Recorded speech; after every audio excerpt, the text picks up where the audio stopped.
Great Expectations by Charles Dickens. Chapter 3. It was a rimy morning, and very damp. I had seen the damp lying on the outside of my little window, as if some goblin had been crying there all night, and using the window for a pocket handkerchief. Now I saw the damp lying on the bare hedges and spare grass, like a coarser sort of spider's webs, hanging itself from twig to twig and blade to blade. On every rail and gate, wet lay clammy, and the marsh mist was so thick that the wooden finger on the post directing people to our village, a direction which they never accepted, for they never came there, was invisible to me until I was quite close under it. Then, as I looked up at it, while it dripped, it seemed to my oppressed conscience like a phantom devoting me to the hulks.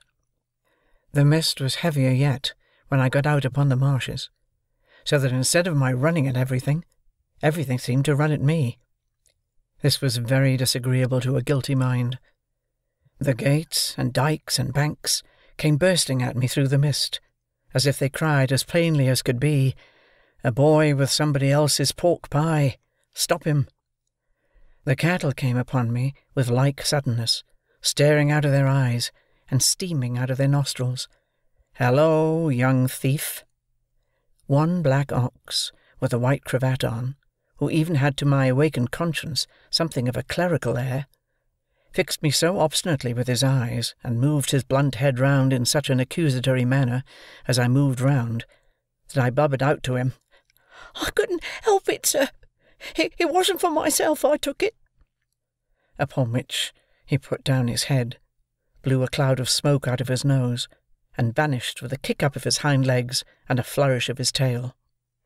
All this time I was getting on towards the river, but however fast I went, I couldn't warm my feet, to which the damp cold seemed riveted, as the iron was riveted to the leg of the man I was running to meet. I knew my way to the battery pretty straight, for I had been down there on a Sunday with Joe, and Joe, sitting on an old gun, had told me that when I was 'prentice to him regularly bound, we would have such larks there. However, in the confusion of the mist, I found myself at last too far to the right, and consequently had to try back along the riverside, on the bank of loose stones above the mud and the stakes that staked the tide out. Making my way along here with all dispatch, I had just crossed a ditch which I knew to be very near the battery, and had just scrambled up the mound beyond the ditch, when I saw the man sitting before me. His back was towards me, and he had his arms folded, and was nodding forward, heavy with sleep. I thought he would be more glad if I came upon him with his breakfast in that unexpected manner, so I went forward softly and touched him on the shoulder. He instantly jumped up, and it was not the same man, but another man. And yet this man was dressed in coarse grey too, and had a great iron on his leg, and was lame and hoarse and cold, and was everything that the other man was, except that he had not the same face, and had a flat, broad-brimmed, low-crowned felt hat on. All this I saw in a moment, for I had only a moment to see it in. He swore an oath at me, made a hit at me. It was a round, weak blow that missed me, and almost knocked himself down, for it made him stumble, and then he ran into the mist, stumbling twice as he went, and I lost him. "It's the young man," I thought, feeling my heart shoot as I identified him. I dare say I should have felt a pain in my liver, too, if I had known where it was. I was soon at the battery after that, and there was the right man, hugging himself and limping to and fro, as if he had never all night left off hugging and limping, waiting for me. He was awfully cold, to be sure. I half expected to see him drop down before my face, and die of deadly cold.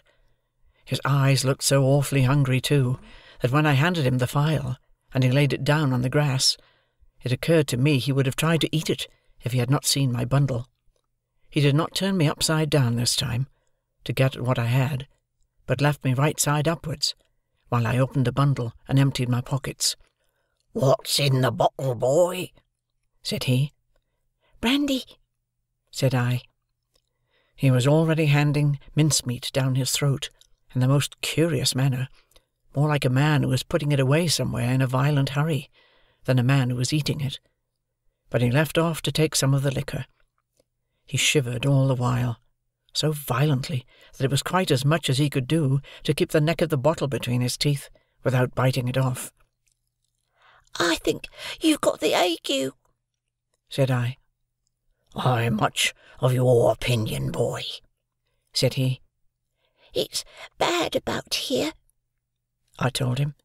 "You've been lying out on the meshes, and they're dreadful ague-ish. Rheumatic, too." "I'll eat my breakfast afore they're the death of me," said he. "I'd do that if I was going to be strung up to that there gallows as there is over there, directly afterwards. I'll beat the shivers so far, I'll bet you." He was gobbling mincemeat, meat-bone, bread, cheese, and pork pie all at once, staring distrustfully while he did so at the mist all around us, and often stopping, even stopping his jaws, to listen.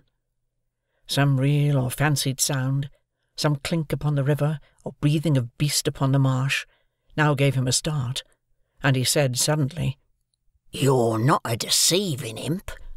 You brought no one with you?" "No, sir, no." "Nor give no one the office to follow you?" "No." "Well," said he, "I believe you. You'd be but a fierce young hound indeed, if at your time of life you could help to hunt a wretched varmint, hunted as near death and dunghill as this poor wretched varmint is." Something clicked in his throat, as if he had works in him like a clock, and was going to strike, and he smeared his ragged rough sleeve over his eyes. Pitying his desolation, and watching him as he gradually settled down upon the pie, I made bold to say, "I'm glad you enjoy it." "Did you speak?" "I said I was glad you enjoyed it." "Thank ye, my boy, I do."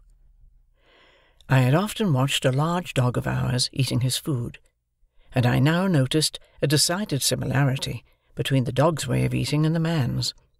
The man took strong, sharp, sudden bites, just like the dog. He swallowed, or rather snapped up, every mouthful, too soon and too fast, and he looked sideways here and there while he ate, as if he thought there was danger in every direction of somebody's coming to take the pie away. He was altogether too unsettled in his mind over it to appreciate it comfortably, I thought, or to have anybody to dine with him, without making a chop with his jaws at the visitor. In all of which particulars, he was very like the dog. "I'm afraid you won't leave any of it for him," said I, timidly, after a silence during which I had hesitated as to the politeness of making the remark. "There's no more to be got where that came from." It was the certainty of this fact that impelled me to offer the hint. "Leave any for him? Who's him?" said my friend, stopping in his crunching of pie crust. "The young man that you spoke of, that was hid with you." "Oh, he returned, with something like a gruff laugh. "Him? Yes, yes. He don't want no wittles."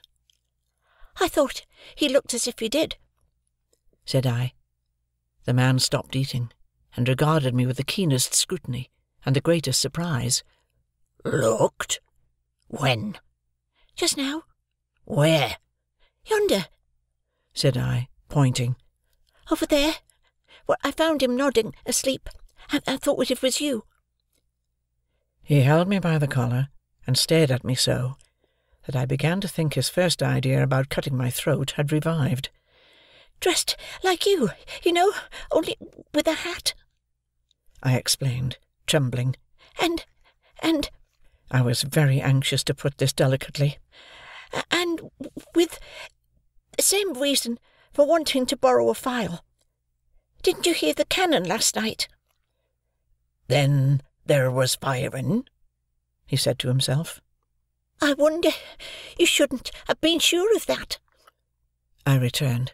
"for we heard it up at home, and that's further away, and we were shut in besides."